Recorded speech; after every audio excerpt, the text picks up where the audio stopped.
अच्छा, कल जो मैंने वीडियो अपलोड की, उससे रेलेवेंट मेरे पास बहुत सारी क्यूरीज भी आई, सजेशंस आई। लोगों ने मुझे कहा कि आप जो है वो बात करें, इस पे भी बात करें कि लड़कियां जब शादी करके आती हैं तो उनको क्या करना चाहिए और क्या नहीं करना चाहिए। तो मैं एक सबसे पहली बात जो करूँगी वो ये है कि जब आप शादी करके अगले घर में चले जाते हैं तो सबसे पहले उस आप इन्वायरमेंट को, उस कल्चर को अंडरस्टैंड करें। फिर देखें, कभी कभी आपको लगेगा कि मैं इसमें फिट नहीं बैठती। जब आप अंडरस्टैंड करेंगे ना तो आपको लगेगा कि मुझे अपने आप को कैसे इसमें फिट करना है, ठीक है, और कैसे आपने स्ट्रेटेजाइज करना है कि आपको क्या करना और क्या नहीं करना। तो इसमें एक जो बहुत बड़ा हमारी अनफिट होने की एक बहुत बड़ी रीज़न ये होती है कि हमारी अम्मा अब्बा ने कभी हमारा ससुराल एक्सपीरियंस ही नहीं किया होता। तो वो कैसे हमें सजेशन देंगे? आपको तो एडवाइस अगर लेनी है तो किसी एक्सपर्ट से लें जो उस एरिया, उस कल्चर, उस माहौल, उस जगह का रहने वाला हो। तो अब होता तो ये है कि ऑफिशियली आप ससुरालियों से भी एडवाइस उनके बारे में नहीं ले सकते, तो फिर कैसे क्या करेंगे? अब ये करेंगे कि आप एक तो जो एक एक पल पल की जो रिपोर्टिंग होती है ना उसको बंद करें। दूसरी बात ये होती है कि बहुत सारे लोग शुरू में एग्रेसिव होते हैं, उनको वे ऑफ लाइफ उनका डिफरेंट होता है, चेंज होता है। तो आप स्ट्रेटेजाइज करें। आपने एक साल बाद जो गोल अचीव करना है ना उसके लिए आज स्ट्रेटेजी बनाएं। और ठीक है, आप अपनी अम्मा से अब्बा से उनको अपडेटेड रखने के लिए उनको, to keep them in loop, आप उनसे ज़रूर बातें शेयर करें। लेकिन आप उनसे कैसी बातें शेयर करें जो एक जनरलाइज, मतलब आपके, अगर आप कह दें कि आपके घर में कोई एक इंसिडेंट हो गया तो आप पोस्ट उनको शेयर करें कि क्या हुआ इन बाद दैट्स इट। इंसिडेंट में एक एक मिनट की रिकॉर्ड, वो जो है ना रिपोर्ट और अपडेट उनको ना शेयर करें। उस वक्त अपना दिमाग इस्तेमाल करें। कुछ ऐसे क्रिटिकल इंसिडेंट्स है जो इमीडिएट रिपोर्ट करने चाहिए और वो करने चाहिए, मैं उस पर बिलीव करती हूँ। लेकिन कुछ चीज़ें ऐसी हैं जो नहीं करनी चाहिए, उनको हमें प्लान करना चाहिए, प्रायोरिटाइज करना चाहिए कि कितनी चीज़ को हमने किस वक्त किस तरह करना है, सबसे पहले किसको टच करना है। तो मैं आपको ये बात समझाऊं कि आप सबसे पहला काम तो ये करें कि किसी को रिएक्शन ना दें।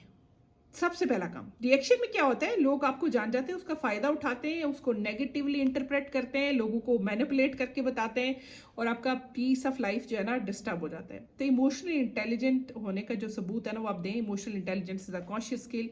जो ससुरालों में इमोशनल इंटेलिजेंस का बहुत बड़ा रोल है, अगर आपके पास नहीं है तो आप, मतलब कि आप समझ लें कहीं ना कहीं आप लैक कर रहे हैं, तो फिर आपको बहुत सारी लाइफ में प्रॉब्लम्स का भी फेस करना पड़ेगा। तो इमोशनल इंटेलिजेंस एक कॉन्शियस स्किल है जिस पे आपको काम करना है। तो आपका जो रिस्पॉन्स होता है ना वो रिस्पॉन्स, बाज़ दफ़ा वो जो साइलेंस होता है ना वो आपका रिस्पॉन्स होता है। और लेकिन इमोशनल इंटेलिजेंस क्या बात है, अब देखें, अब जब हम ससुराल में साइलेंट हो जाते हैं तो हम अपने आप को टॉर्चर कर रहे होते हैं। इमोशनली इंटेलिजेंट लोग क्या करते हैं कि वो consciously and goal oriented silent होते हैं। उन्हें कोई फर्क नहीं पड़ता कि उन्हें क्या कोई बोलता है और क्या कहता है। वो साइलेंट होते हैं लेकिन वो अपने आप को हर्ट भी नहीं करते, उन्हें कोई फर्क नहीं पड़ता। तो मैं एक चीज़ जो बहुत ज़्यादा रेकमेंड करूँगी कि आपके अम्मी अब्बा के घर का माहौल मुख्तलिफ होगा। जैसे अभी रमज़ान की बात कर लें, दिस इज़ एन एग्जाम्पल कि अभी रमज़ान में बहुत सारे घरों में आपके पेरेंट्स के घर में इफ्तार और डिनर दोनों बनते होंगे। शायद आपके ससुराल में खाली इफ्तार बनता हो या आपके ससुराल में खाली डिनर बनता हो। तो आप देख लें कि अगर आपको इफ्तार करना, खाली डिनर बनता है और आपने इफ्तार करना, तो आप अपने लिए इफ्तार में चीज़ें बनाएं। शुरू में आपको रेजिस्टेंस आएगी, बाद में आपको कोई रेजिस्टेंस नहीं देगा। शुरू में लोग आपको डांटेंगे, कहेंगे चीज़ें ज़ाया करती है, ये वो, ये कौन करता है ऐसे। तो इन बातों के आगे के जवाब ना दें। आप कहें मैं करती हूँ, मुझे मुझे पसंद है इफ्तार करना, एंड फिर अपना आप इफ्तार अपने लिए अलग से बना लें, और इतना सही बनाएं जितना आपने खाना है, ठीक है।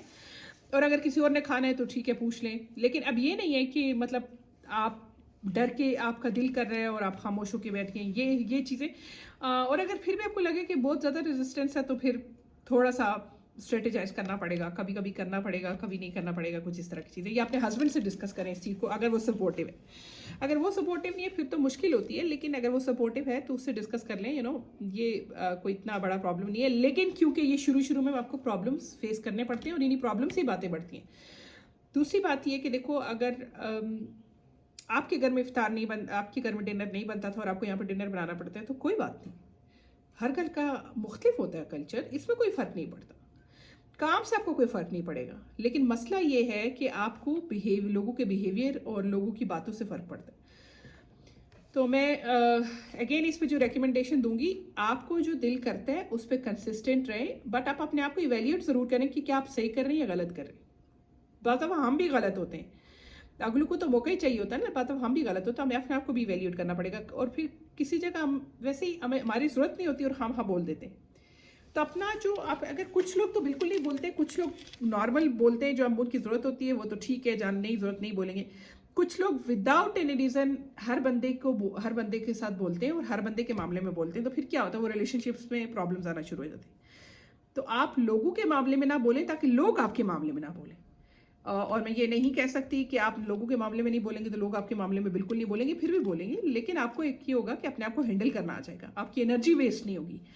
तो आप जब ससुराल में आ जाएं तो आप उसके माहौल को भी समझें और अपने आप को एडजस्ट एंड फिट करें। हम सारे लोग क्यों पढ़े लिखे हैं?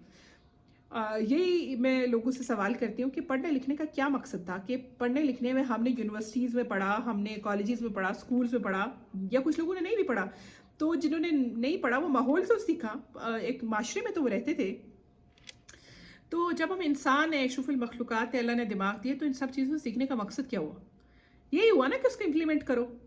और थोड़ी सी मैं आपको बात बताऊं कि आपके हस्बैंड भी समटाइम क्रेंकी होंगे, वो नहीं अच्छे होंगे, सपोर्टिव नहीं होंगे, तो आपने ये भी फिक्स करना कुछ चीज़ें जो with the passage of time experience से हम लोगों ने सीखी, वो यही थी कि आपको देखना पड़ेगा, एनालाइज करना पड़ेगा कि किस तरफ ज़्यादा प्रॉब्लम किस तरफ ज़्यादा है, उसको कैसे मिटिगेट करेंगे, उसके लिए स्ट्रेटेजाइज कैसे करेंगे। तो आप स्ट्रेटेजी बनाएं, प्लानिंग करें। ससुराल में भी प्लानिंग के बगैर इंतजाम नहीं चलता, और आपकी प्लानिंग में एग्जैक्टली क्लियर गोल होना चाहिए कि 1 साल बाद आपको क्या करना है। ठीक है, अगर आपने अपने बच्चों की तरबियत करनी है तो 1 साल के बाद का गोल आपके दिमाग में होना चाहिए। प्रैक्टिस आज से आप शुरू करेंगे और वो स्टेप बाय स्टेप होगा। तो जब हम सडनली एंड अब्रप्टली चीज़ें करने लग जाते हैं। अच्छा, एक बात, ससुराल में अपने पिछले वाले घर की जिक्र मत करें कि हम ये करते थे, हम वो करते थे, और क्योंकि ससुराली अफेंड होना शुरू हो जाते हैं कि भाई ये करते थे तो हमें क्या बता रही हो। और ये भी नहीं है कि ससुराल से जाके आप पिछलों को ज़रा बातें बताना शुरू करें। तो ये थोड़ी सी चीज़ें हमें रखनी पड़ेंगी, बीच में थोड़े से गैप्स हमें रखने पड़ेंगे कि हमें क्या करना और क्या नहीं करना।